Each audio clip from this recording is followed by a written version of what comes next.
30 minutes, right. I actually went back to my room and bought a cheese holder to put in front of my barbecue at home last night after dinner. I can't wait to use that, although I'm still feeling it. So you can't talk about business or marketing or anything these days without data. You know, we've evidenced that throughout the course of the conversations yesterday and in every one of our daily lives. And you can't talk about retail and how it's changed without talking about Amazon in the same sentence. But it's not just about Amazon, although it's an ever increasingly important part of it. The ecosystem has changed dramatically, all the complexities that Ross just talked about. Really important to look at as you're considering what you should be doing, whether you're a brand or an agency actually representing brands, in terms of really readying your organization, looking at how to manage, ultimately executing against that and optimizations and driving conversions in the most effective and efficient manner. All of those things gets really, really difficult and challenging. So we've assembled this group, and I think what we can do is kind of have you guys introduce yourselves in succession.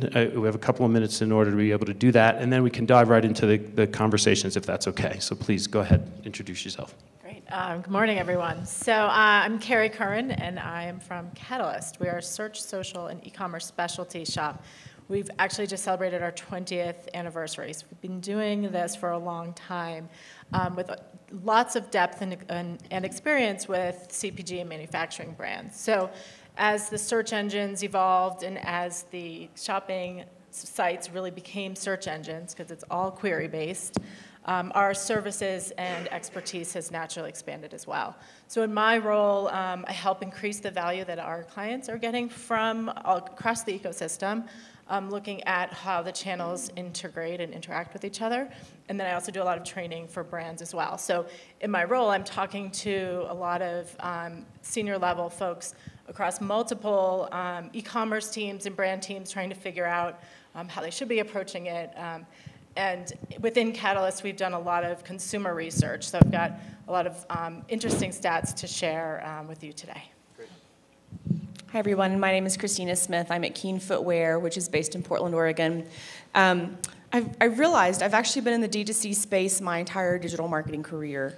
And it's taken many forms, certainly over the past couple of years, in anything from B2B to B2C. And I do still consider B2B to be D2C. Wow, that's kind of alphabet soup. And, you know, various products. But what is interesting is, you know, even though I spend my time in what I would call the paid media space, I've realized the past 2 jobs that I've had, marketplaces has become a function of my role as well, or my team's role, because I think recognizing that in the organization, it's myself and my team, at least in the marketing side, maybe not the merchandising side, but on the marketing side, who probably understand the space better than anyone at the company, short of hiring someone who's got, you know, a dozen years in marketplace experience, and I don't know if technically anyone does just yet. Keen Footwear, interesting, you know, kind of place to be right now. The company and the brand have been around for a little over 15 years. However, and as a D2C retailer, but the e-commerce capability has only been around for a little over 3 years. So we are very much a newbie in this space and are still trying to develop that skill set, that point of view, even if you will, when the e-commerce piece of our business is smaller than some of our larger wholesaler retailer accounts. It probably won't be by this time next year, which I'm super proud of, and we can talk about that in a minute, but that's certainly going to be my point of view in this conversation. Great, thanks, Kristina. Munan. Hey, how's it going? I'm Munan Shu. I'm head of growth marketing at RugsUSA. So historically in the last year or so, my primary objective was really kind of helping improve our B2C sales on RugsUSA.com. I think we actually probably share a lot in common. The company itself's been around for 20 years. B2C, like DTC direct, is really probably in the last 3-4 years really taken off. And so I came in really about doing D2C marketing, whether it's acquisition through search, paid media, or through retention. And I think one of the newer things that, as a function of marketing, we're taking over is all of the marketplace marketing and promotions that we're doing. Great. So let's start with a question for you two that on the brand side. Given the complexities we've talked about, a highly sophisticated consumer who moves in and out of digital channels with ease and a relative unpredictability, looking at the competitive pressures that have been created as a result of direct-to-consumer feedback loop that we're able to establish, opening the door for new brands, as well as the marketplace trends that we're seeing. And how do you ready your organization, or how have you readied your organization to be able to leverage this, or at least perform within the e-commerce landscape? Kristina, you want to start? That's a great question. I have that debate with myself every day: is are we actually ready for this? There's a couple of things that come to mind. First and foremost is hiring the right people. I've only been at Keen for a year and a half, but part of why I was brought in, and a few of my colleagues were brought in, is because we come from, for lack of a better way of putting it, e-commerce backgrounds. So we've come with this mentality and a point of view to hopefully help the rest of the organization shift their mentality into understanding that us selling our own product is not a bad thing. We're not competing with our wholesale partners, and in particular with our sales team, because the more we can do to build brand awareness about our product, the more people will buy our product regardless of the platform, hopefully. But then also hiring people for my team as well to make sure that they're coming from that e-commerce background. And so I think for me, it starts with the people, and then you build the process and the technology on the end of that. Completely. So Munan, anything related? People is without question. How about tools and technology and processes? Definitely. I would say, the processes and technology for, paid search, whether it's AdWords, Bing, that's been around for probably a decade. I would say it's in its infancy when you're looking at marketplaces, right? Specifically AMS. And so a lot of the things that have done really well for us is taking what we've learned on the B2C side of the business and applying that to the marketing on AMS in particular for us. Right. So what about now, so looking at marketplaces, so building out branded storefronts inside of an Amazon environment or others, as well as managing feeds, right? Inventory management, being able to utilize that to help drive pricing changes. Kerry, anything that you guys do systematically for your clients in preparing for that?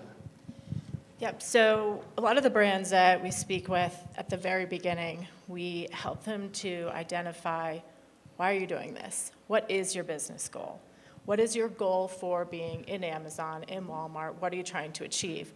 And it's very interesting because depending on the size of the brand, it's a different goal. So I was speaking to a VP of global e-commerce at a pretty prominent brand, and he said, well, we want to increase volume. And I'm like, okay, volume of products sold, revenue, new customer acquisition. And he said, well, volume. So I think even at the very senior level, a lot of brands haven't figured out what is my goal here. And you think it's as simple as we're going to sell products at a positive ROAS. But the reality is there's a lot of different reasons why consumers are going to the different e-commerce sites, and you need to understand what their behavior is. So IRI did a study with that said that 95% of CPG products are still sold in store. Our research found that 74% of people said they typically research and purchase in store. So when you're thinking about that consumer behavior, and then you think about your goal within Amazon, your goal might not be product sales at a positive ROAS. You might just be, and we've talked to some brands where this is their business goal, to just dominate your category, dominate your products, or at a keyword level, always be the #1 product there, whether it's in a sponsored product or your product description page. So that's an entirely different strategy because you're not necessarily going to get a good ROAS if you're just spending to be at the top of the results. So then you have to have a clear understanding of, are we executing to that business goal? So that's really where we start. Yeah, that's a great point. So, there are all of these micro conversions along the way that drive towards that. It's interesting that when you're in an environment where people are going to buy, your ROAS may look a lot more successful, then perhaps it really is because they were there to buy anyway, potentially. I think, Munan, when you talk about using AMS and paid search, so very bottom of the funnel focused, how are you balancing that with stimulating upper and mid funnel activity? Yeah, that's a pretty good question. I would say if we looked at marketplaces in particular, even Amazon is beginning to kind of realize, hey, you can't necessarily build a brand. And so they're coming out with services like Amazon Attribution, where you can, buy offline and then, buy off Amazon, buy media off of Amazon, and then understand what the impact is to your sales on Amazon. So from that end, we definitely do kind of look at it, typically what we do with pre-search, right? And how that impacts our sales, both on our DTC site as well as on Amazon. Yeah, and Kristina, so is there anything different that you might be doing that's upper brand level awareness to drive at least people into that environment and drive them down the path? Yeah, it's a great question. You've effectively summed up the past 12 months of my life and probably what the next 12 months of my life is going to look like, to be really honest with you. We are, as a company, I think, probably not as well known of a brand as we'd like to think we are. So we have historically, in the e-commerce space, been very focused on bottom of the funnel, direct response, getting people in and buying, which is great for revenue, and if you're under a ROAS model, certainly makes your ROAS look fantastic. But we're ROASing ourselves into a corner, if I'm being really honest with you. Yeah. So we absolutely have been shifting in the direction, and 2019 will play a significant part in filling that upper funnel. So looking to more upper funnel tactics to try to get more bodies through the door, certainly still needing to convert them at some point, certainly still needing to retain them and build loyalty at some point, which we are also equally focused on. And I think Amazon for us, just all marketplaces, but certainly Amazon is the prominent one that we work with, is trying to understand, to Munan's point, what is that back and forth between our website to Amazon, Amazon to our website, and understanding if these are really just price shoppers, or are they truly just looking for the right product and they can't find it on our site, but hopefully they can't find it on or I shouldn't say hopefully, perhaps they can't find it on the Amazon side as well. Yeah, well, and you bring up a very good point around the retail ecosystems like Amazon and others like it. So there are enough of them out there where it truly does increase the complexity. Yeah. I think, Kerry, maybe from a standpoint of tying it together into a cohesive strategic platform, how do you do that for your clients, and how do you approach it? Is there anything that you use specifically that you guys have kind of uncovered? Yeah, so I think it's just going to get a little bit more complex before it gets more streamlined. So as consumers are recognizing, or brands need to recognize, consumers aren't just going to Amazon. We found 78% of people are going to Walmart, where 96% are going to Amazon in a research to purchase process. But then when we talk to brands about your media strategy or your marketing strategy at all within Walmart, we had only 25% said that they were doing that. So there's still a lot of education, but then there's the barriers of it's not so easy to buy direct from Walmart. They're getting better. They will be getting better, but there's, in the ways you've been able to buy within Walmart in the past has been challenging as well. So you're going to see more direct buying opportunities, which then as the person building the strategy and pulling the levers, now I have to do this in AMS, this in Walmart, this in Target, Best Buy, et cetera. So it's going to get more complex before it gets more simple. On the organic optimization piece, we partner with Content Analytics and Salsify that really let you do all of that SEO to your product description page. We do the strategy and execution, but they provide that technology. So where we are able to create the content, look at it holistically, push it out to the different e-commerce sites in a little more consolidated process. Yeah. That's great. And I think so out of that process comes a whole lot of data, right? We all agree that that is the case. So, Munan, how's your organization taking that, the signals, the intent that's coming out of the purchase cycle, ultimately through to conversion, whether people are actually abandoning the cart and you're retargeting, how are you using that insight to help fuel not just what's going on inside of the e-commerce initiatives? How's the organization looking to use that to build the brand, to drive additional consumer opportunities? That is what I've been trying to figure out. Unfortunately, on our end, we're kind of a marketing organization of 3 right now, so we're really kind of just in the beginnings of Just building getting everything started. up. And so we're definitely, what we're trying to do initially at least is taking our learnings on our DTC side, right, and applying it to the basics of AMS. Do you have physical stores? We don't, no. You don't? So Where do you it's, sell through pure different e-com. types of retailers? Sorry? It's just purely through your Yes. .com? Yes. Okay. R.com and then other As well as other marketplaces. retailers. Yeah. So Kristina, anything to add there? Yeah, so we are fortunate enough to have a director of analytics who has a ridiculous amount of horsepower, probably to the point that I probably only understand about 60% of what comes out of his mouth on any given day. But he is making us smarter. And as a starting point, you cannot manage what you cannot measure, and that's kind of my life mantra, especially in digital. And so, when the keynote was speaking this morning at breakfast, I was, aggressively shaking my head when it came to, trying to just get everyone to use the same naming conventions and UTM parameters and all of these things. That's been his past 18 months of work. And so we're getting to the point from a digital marketing campaign point of view of getting there. And also recognizing that the data can help inform even up to the product level. And so exposing to, our product colleagues who would probably not even recognize we have a .com site if we weren't getting in their face to say, let's talk about what people are searching for. Let's talk about, this concept of an insole. Who the heck knows what an insole is? Nobody, but we all know what a footbed is in terms of like a shoe insert or an insert.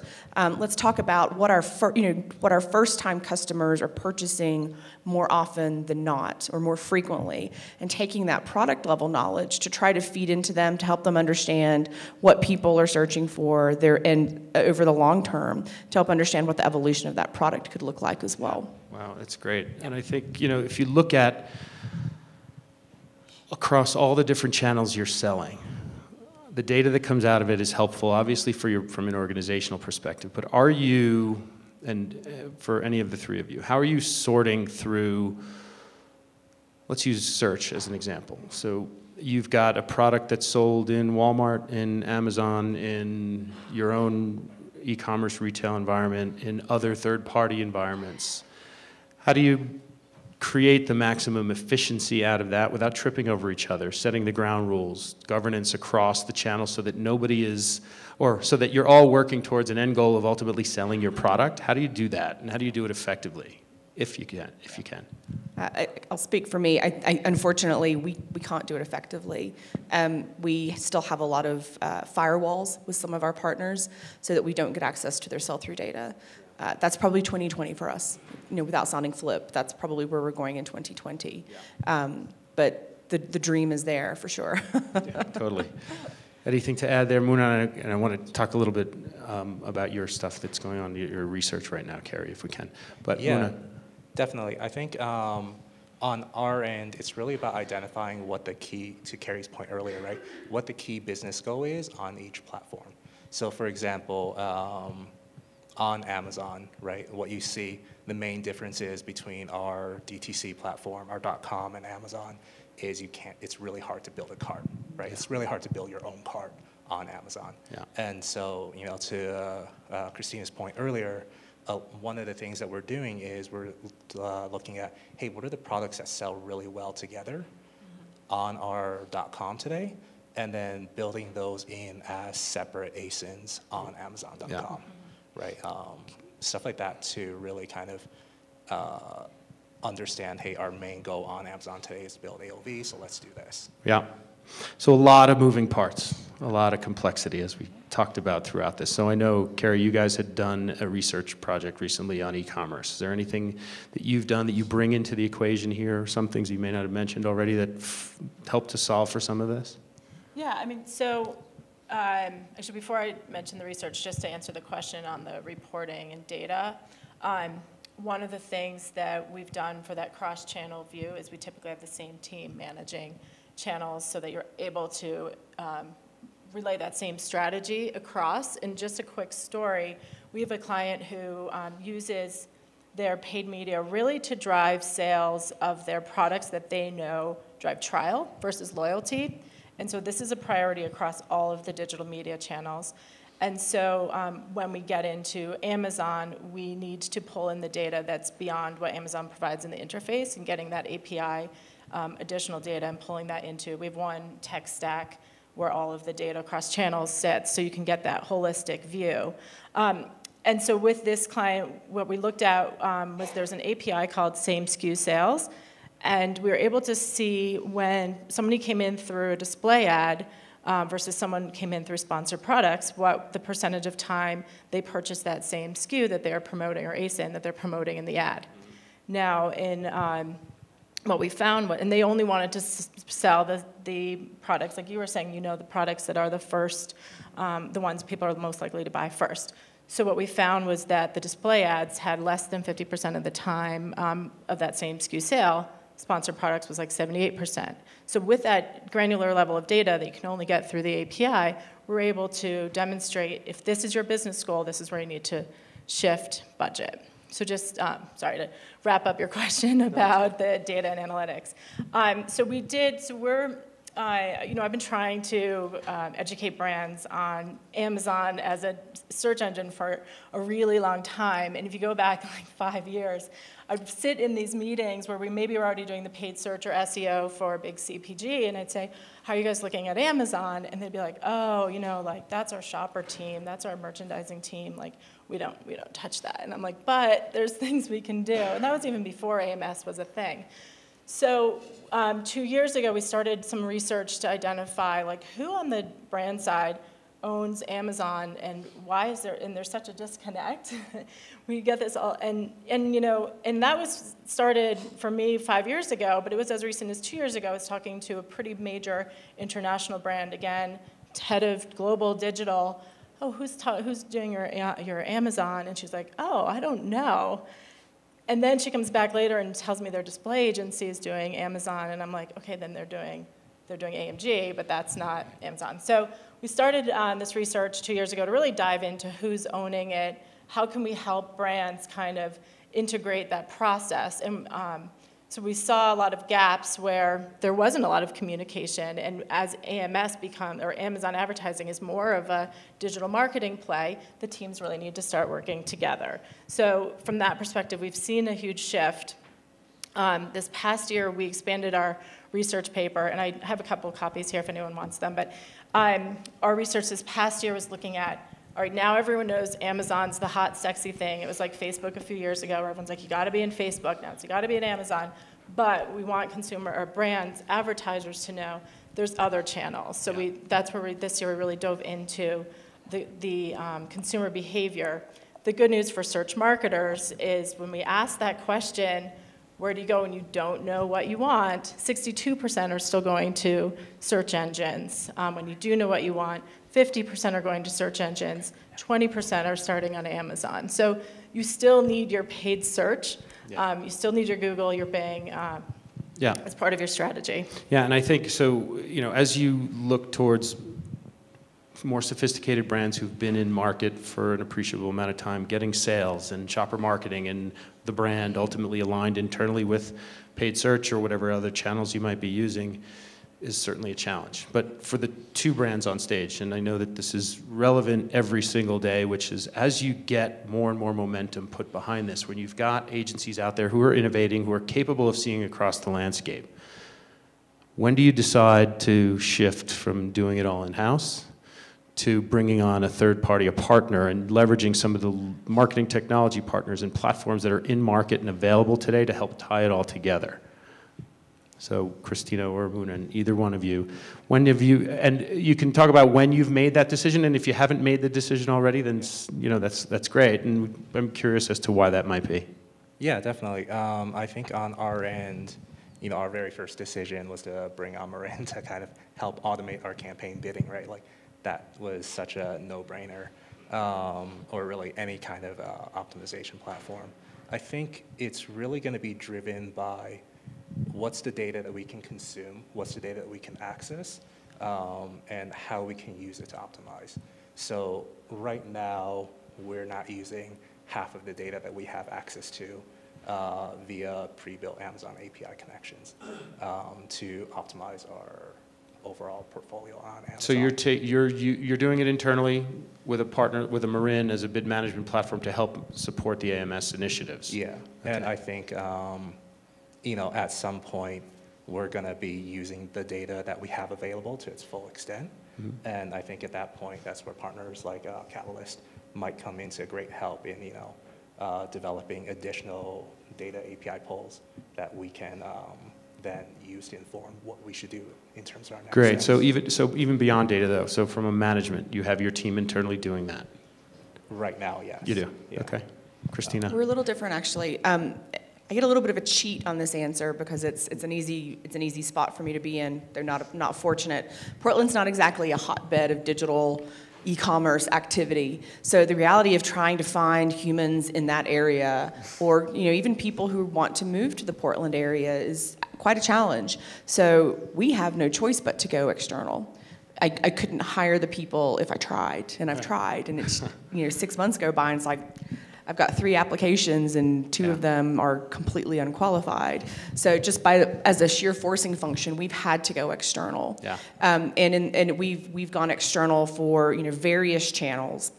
We have contemplated looking at agencies who could potentially do all-in-one from both, the Google side of things to the Amazon side of things. We're not there yet because I think, while I think we understand the place that kind of quote-unquote Google plays in our ecosystem, I think it's still open for debate as to the place that Amazon, again, quote-unquote, from a 1P seller perspective, plays in our ecosystem. So we're not willing to make that full commitment just yet. Yeah. So we've just cherry-picked hopefully best-in-breed agencies to be able to touch on a lot of the channels that we're playing around in. Got it. Yeah. So I know we've got to start to wrap up, and there's one other thing, and I wanted to get your perspective on, Kerry. As we look at, so obviously as we talk about Amazon, right? You've got Google and Bing Shopping, you've got things like Criteo and other channels, Facebook. So all trying to tie it together. How do you, so Kerry, when you're talking to existing clients that you may only be working with them in one of those dimensions, how do you share with them the importance of using an agency as a partner to help really extend your capabilities across the board? Sure. So we truly bring that wide variety or depth of experience across channels, and being able to bring that holistic view. We found last year that 63% of brands were increasing Amazon budget, but only 17% had a strategy. Like, that's pretty scary. My CFO wouldn't let me just increase budget if there wasn't some sort of strategy behind it. So that's really where one of the values, the biggest values that the agency can bring, because we're talking to, we have that direct relationship with the platforms. We get a lot of first to market things from Amazon.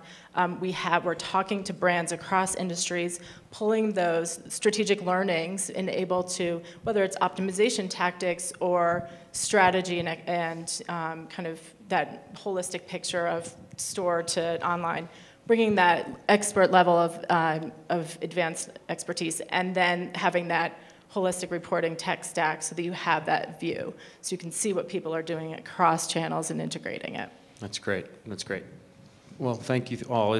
Ross, open it up for questions? We've got a timing issue, and some of that's my fault. So unfortunately, we cannot do questions. But